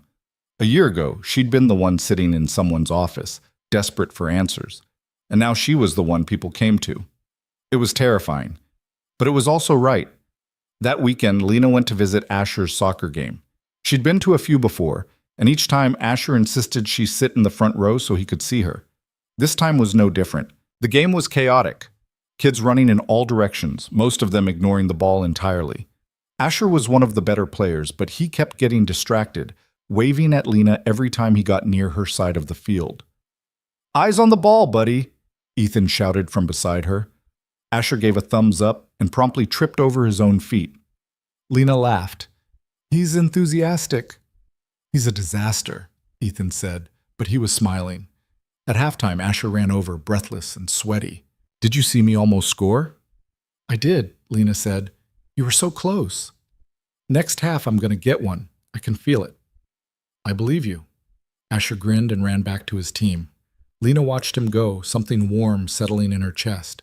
"You're good with him," Ethan said. "He makes it easy. He likes you. A lot." "I like him too." Ethan turned to look at her. "He's not the only one." Lena's breath caught. "Ethan." "I'm not asking you for anything," he said quickly. "I just wanted you to know that I care about you, more than I probably should." "Why shouldn't you?" "Because you're still figuring things out, and I don't want to complicate that." "You're not complicating anything." "Yes, I am." He smiled faintly. "But I can't help it." Lena looked at him, really looked at him, at the lines around his eyes from too many long shifts, at the way he leaned forward when he talked, like he was always ready to listen, at the kindness that seemed to radiate from him without effort. "I care about you too," she said quietly. "I know. But I don't know what that means yet." "That's okay." "Is it?" "Yeah. We don't have to figure it out right now." Lena nodded, relief washing over her. "Thank you." "For what?" "For being patient with me."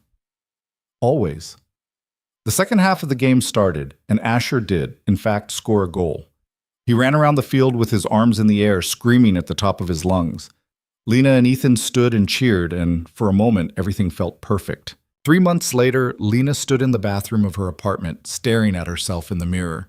She'd been invited to speak at a major mental health conference, the kind with thousands of attendees, keynote speakers flown in from around the country, media coverage. It was the biggest opportunity she'd had, and she was terrified. Her phone buzzed, a text from Ethan. "Ethan, you're going to crush it." Lena, "How do you know?" Ethan, "Because I've seen you do this 100 times. You're a natural." Lena, "I don't feel like a natural. I feel like I'm going to throw up." Ethan, "That's how you know it matters." She smiled despite her nerves. Lena, "Will you be there?" Ethan, "Front row. Asher too." Lena, "What if I mess up?" Ethan, "Then you'll recover, like you always do." She set down her phone and took a deep breath. She could do this. She'd done it before. She just had to show up and tell the truth. The conference was held in a massive convention center downtown. When Lena arrived, she was escorted backstage, given a microphone, and told she'd be on in 15 minutes. She paced the green room, her heart pounding so hard she could hear it in her ears. A stage manager poked her head in. 5 minutes, Ms. Voss." Lena nodded, her mouth dry. When her name was called, she walked out onto the stage. The lights were blinding. She couldn't see the audience, just a sea of shadows. But somewhere in that darkness, Ethan and Asher were watching. She stepped up to the microphone.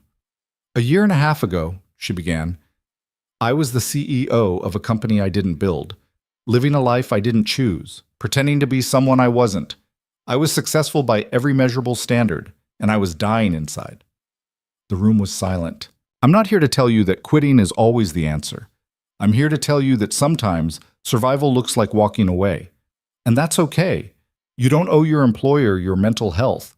You don't owe anyone your sanity. You don't owe the world a version of yourself that's killing you to maintain." She paused, letting the words settle. "I walked away from everything, the company, the money, the status, the identity I'd spent years building, and people told me I was making a mistake, that I was throwing away my father's legacy, that I'd regret it." She took a breath. "But I don't. Because the life I had wasn't a life at all. It was a performance. And I was so tired of performing. Her voice cracked slightly, but she kept going. The hardest part wasn't walking away. It was figuring out who I was without all the things I thought defined me. It was learning to be okay with not knowing, with being uncertain, with admitting I didn't have all the answers. She looked out at the audience, wishing she could see their faces. But I learned something important. You don't have to have it all figured out. You just have to keep showing up for yourself, for the people who care about you, for the life you're trying to build, even when you're not sure what it's supposed to look like. She stepped back from the microphone. So if you're drowning, if you're pretending, if you're holding on to something that's killing you, let go. I know it's terrifying. I know it feels impossible. But you're stronger than you think, and you deserve a life that's real, not perfect, not Instagram worthy, just real. The applause started slowly, then built until it was deafening. People stood. Lena felt tears streaming down her face, but she didn't wipe them away. She just stood there, letting herself feel it. When she walked off stage, Ethan was waiting. He pulled her into a hug, and she buried her face in his shoulder. "You did it," he murmured. "I can't believe I did it." "I can." Asher appeared, tugging on her sleeve. "That was amazing. You made people cry." Lena laughed. "I made myself cry. You were like a superhero." She bent down and hugged him. "Thanks, kiddo." The rest of the conference was a blur. People approached her with stories, with questions, with tears in their eyes. She listened to every single one, and when it was finally over, she felt exhausted but lighter than she had in months. That night, back at her apartment, Lena sat on the floor with Ethan. Asher had fallen asleep on the couch, clutching a stuffed dinosaur he'd insisted on bringing. "Can I ask you something?" Lena said. "Always." "What do you see when you look at me?" Ethan thought about it. "I see someone who's brave. Not because you're fearless, but because you're terrified and you do it anyway." "That's not how I feel." "I know, but it's the truth." Lena leaned her head on his shoulder. "I don't know what I'm doing, Ethan, with any of this, with my job, with my life, with us." "That's okay." "Is it?" "Yeah. Because you don't have to know. You just have to be willing to figure it out." She lifted her head to look at him.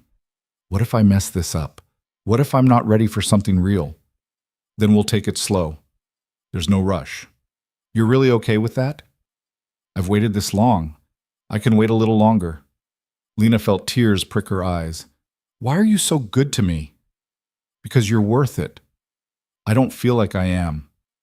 "You are." He reached out and tucked a strand of hair behind her ear. "And one day, you'll believe it." She kissed him then. It was soft and tentative, nothing like the dramatic moments in movies. It was messy and uncertain and perfect because it was real. When they pulled apart, Ethan smiled. "Took you long enough," she laughed. "Shut up. Make me." So she kissed him again. 6 months passed. Lena's job grew. She hired a small team, expanded the outreach programs, partnered with corporations to implement mental health initiatives. The work was hard, but it was meaningful, and she was good at it. She and Ethan were together now, though they'd agreed to take it slow.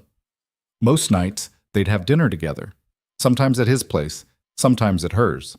Asher had fully accepted her as part of their lives, to the point where he got upset if she missed a soccer game or forgot to help with his homework. Lena had never felt more like she belonged somewhere. One evening in late fall, Lena got a call from her mother. She almost didn't answer. They hadn't spoken in over a year, but something made her pick up. "Hello." "Lena, it's me." Her mother's voice was stiff, formal, the same as it had always been. "Hi, Mom. I heard about what you've been doing, the speaking, the nonprofit work." "Okay. I wanted to tell you that I think it's good, what you're doing." Lena sat down, stunned. "You do?" "I do. I don't understand it, but I can see it matters to you." "It does." There was a long pause. "I'm sorry," her mother said quietly, "for not seeing how much you were struggling, for pushing you into a life you didn't want, for a lot of things." Lena felt tears welling up. "I'm sorry too, for shutting you out. You had every right to. Maybe, but I should have talked to you, tried to explain. Would I have listened? Probably not." Her mother laughed, and it sounded strange. Lena couldn't remember the last time she'd heard her laugh. Your father would be proud of you, her mother said. I know I haven't said that enough, but he would be. Do you really think so? I do. He built that company because he wanted to help people, and that's what you're doing now, just in a different way. Lena wiped her eyes. Thank you for saying that. Can we try again? To have a relationship? I'd like that. Good, me too. Me? They talked for another hour. It wasn't perfect. There were awkward silences and things left unsaid, but it was a start. When she hung up, Ethan was standing in the doorway. You okay? He asked. Yeah, I think I am. That sounded important.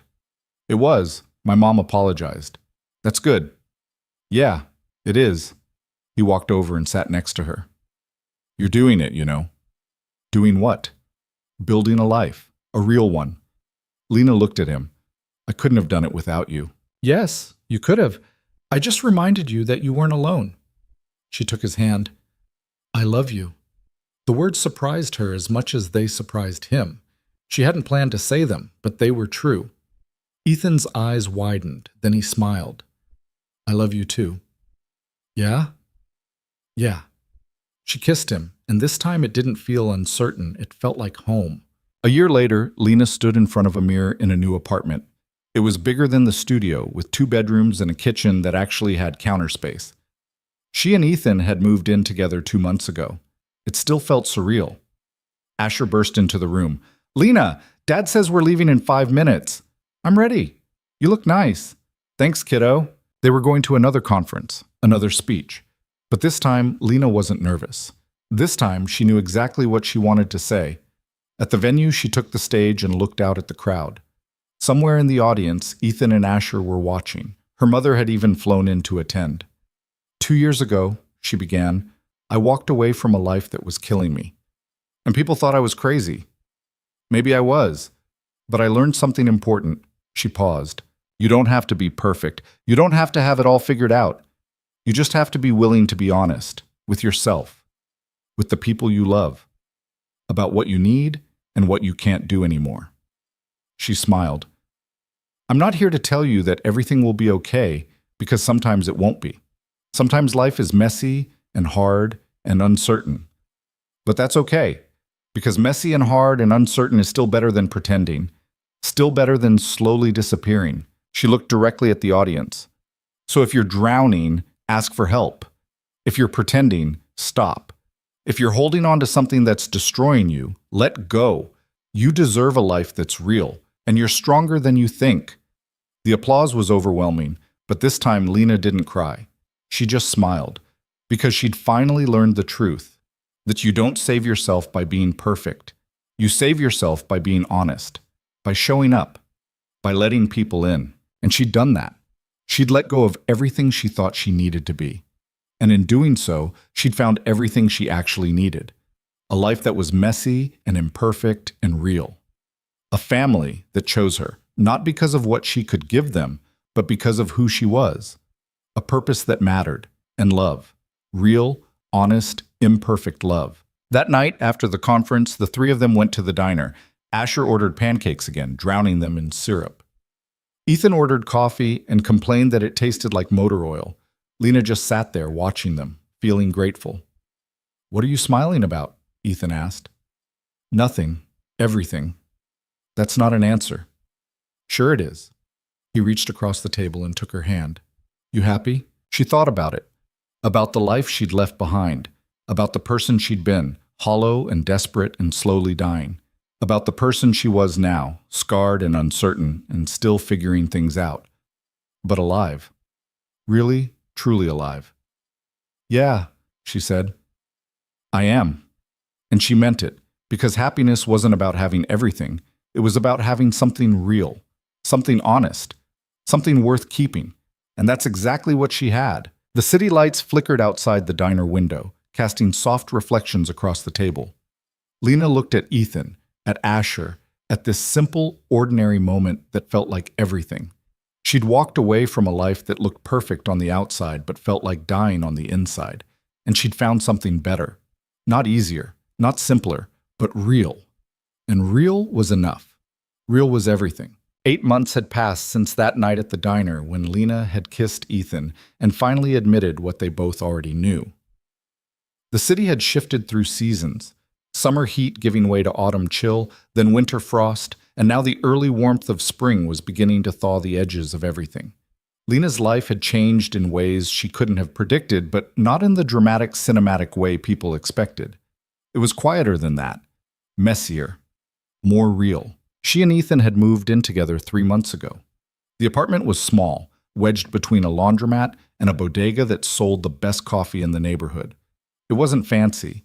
The heater rattled, the bathroom door didn't close all the way, and Asher had already drawn on one of the walls with permanent marker. But it was theirs, and that mattered more than marble countertops ever had. On a Saturday morning in late April, Lena woke to the sound of Asher's laughter echoing from the kitchen. She pulled on a sweatshirt, one of Ethan's that was too big on her, and padded barefoot down the hallway. The smell of burnt toast hit her before she even reached the doorway. Ethan was standing at the stove, flipping what looked like the saddest pancakes Lena had ever seen. Asher sat at the table, covered in flour, grinning like he'd just won the lottery. "What's happening here?" Lena asked. Ethan turned, sheepish. "We're making breakfast." "Is that what this is?" "Dad keeps burning them," Asher announced. "I told him to turn down the heat, but he said he knows what he's doing." "I do know what I'm doing," Ethan muttered, scraping a blackened pancake into the trash. Lena walked over and took the spatula from his hand. "Go sit. I'll fix this." "You don't have to." "Ethan, sit." He sat. Asher laughed, and Ethan shot him a look that only made the kid laugh harder. Lena salvaged what she could and made a fresh batch. They weren't perfect. Some were lopsided. One was definitely undercooked in the middle, but they were edible. The three of them sat around the small table, syrup dripping onto the cheap placemats, and ate together in comfortable chaos. "Lena," Asher said, his mouth full, "are you coming to my school thing next week?" "What school thing?" "The spring showcase. We're doing presentations about people who inspire us." "Who are you doing yours on?" Asher grinned. "You." Lena froze, her fork halfway to her mouth. "Me?" "Yeah. You walked away from being a CEO to help people. That's cool." She glanced at Ethan, who was smiling into his coffee. "Asher, you can pick anyone. A scientist, an athlete, someone famous. I want to pick you." Lena's throat tightened. "Okay, yeah. I'll be there." "Promise?" "Promise." That afternoon, while Ethan took Asher to soccer practice, Lena sat at the kitchen table with her laptop open. She'd been working on something for weeks, a proposal for a new program that would pair young professionals in high-pressure careers with mentors who'd been through burnout and come out the other side. It was ambitious, maybe too ambitious. But every time she thought about scrapping it, she remembered David, the young man who'd shown up at her office months ago, desperate and drowning. She remembered herself at 28, sitting barefoot in a hallway, too afraid to go inside her own home. She wanted to build something that could catch people before they fell that far. Her phone buzzed. A text from Dr. Lim. "Dr. Lim, board meeting next Thursday. Can you present the mentorship proposal?" Lena stared at the message, her stomach knotting. "Lena, are you sure it's not finished?" Dr. Lim, "It doesn't have to be perfect, just real." Lena smiled despite her nerves. Lena, "Okay, I'll be ready. She wasn't ready. By Thursday morning, she'd rewritten the presentation 4 times, practiced in front of the mirror until she hated the sound of her own voice, and seriously considered faking the flu. But she showed up anyway, because that's what she did now.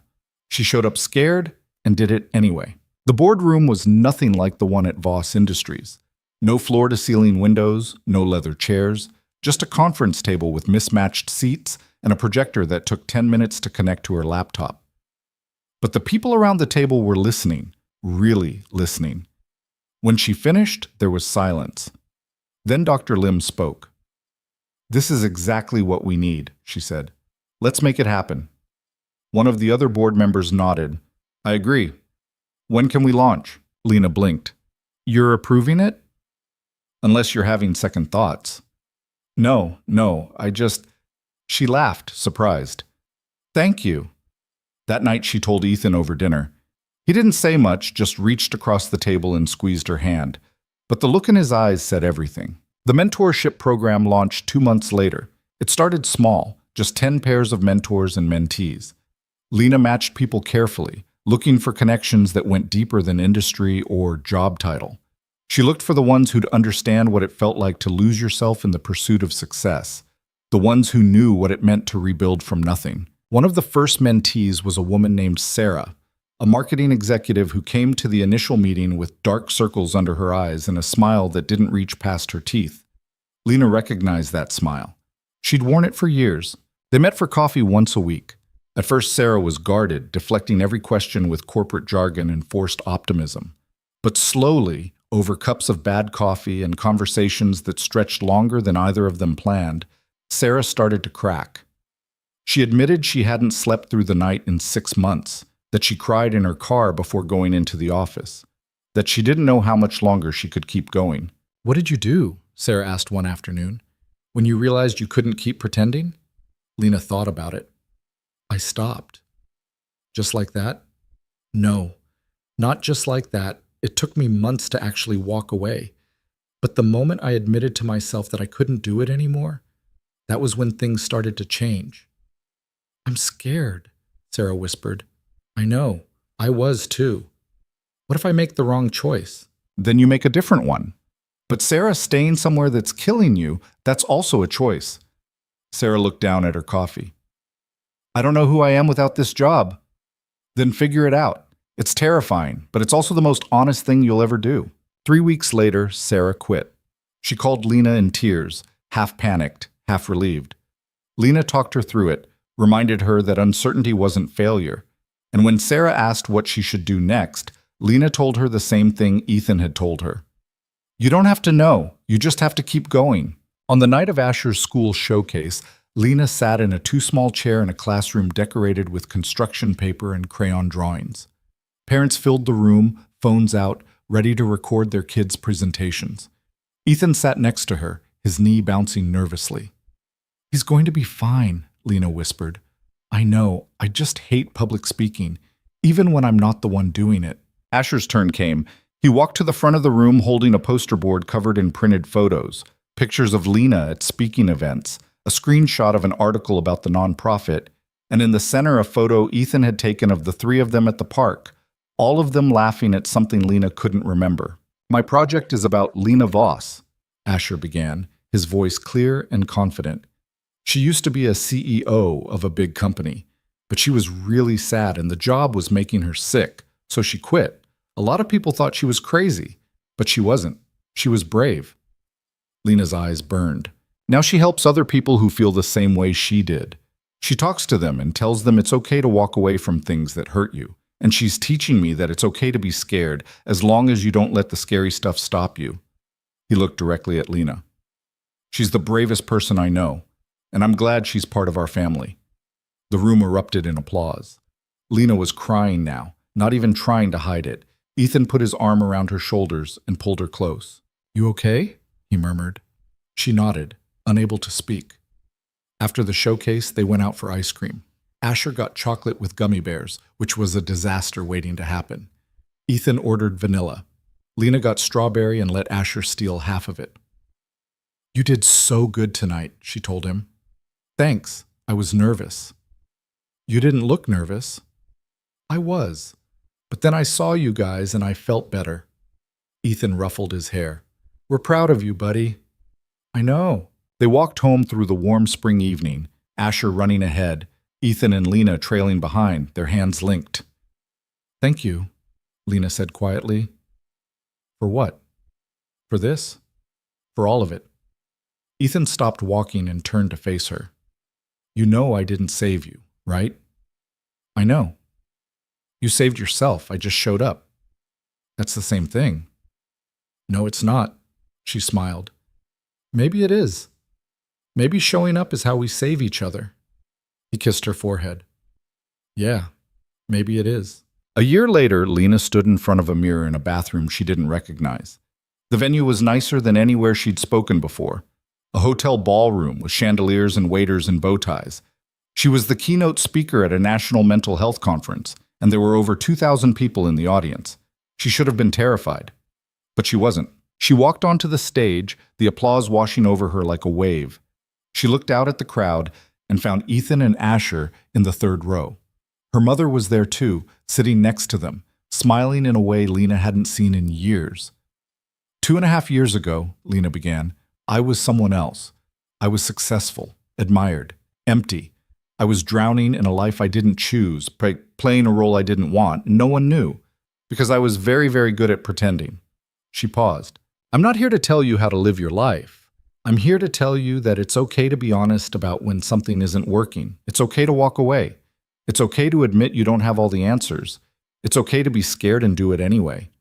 She looked at her family. Someone once told me that showing up is enough, and I didn't believe him, but I do now. Because showing up, messy, imperfect, terrified, is how we survive. It's how we build lives that are real instead of perfect. It's how we find the people who'll stand next to us even when we're falling apart. Her voice softened. So if you're struggling, show up. If you're pretending, stop. If you're drowning, ask for help. You deserve a life that doesn't require you to disappear, and you're stronger than you think. The applause was deafening, but this time Lena didn't cry. She just smiled, because she'd finally learned the truth that no one tells you. You don't find yourself by having all the answers.